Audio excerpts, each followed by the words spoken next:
Eu mergeam la mare cu mama, cu sindicatul actorilor, bineînțeles. 21 de zile. 21 de zile stăteam la niște case de odihnă și după aceea 21 de zile ca să fac o lună, că așa era, o lună la mare copil și o lună la munte, așa, la zi copil. Mama se ducea singură, tata nu merge.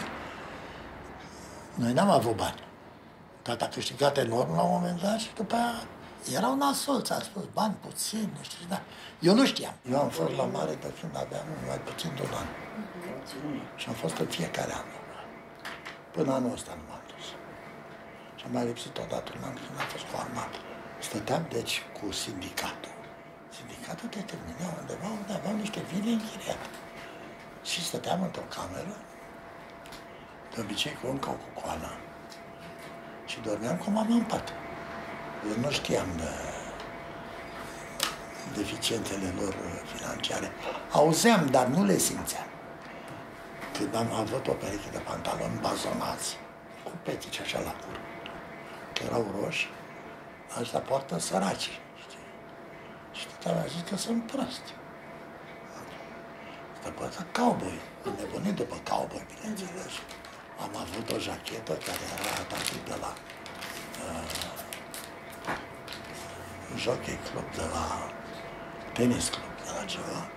Avea două rachete în orice caz, care erau pe rever, așa, încrucișate cu două mici. Și mama a întors-o pe dos ca să-mi facă pentru mine. Numai că acum nu mai veneau pe reverul ăla, ci pe reverul ăsta, sau invers.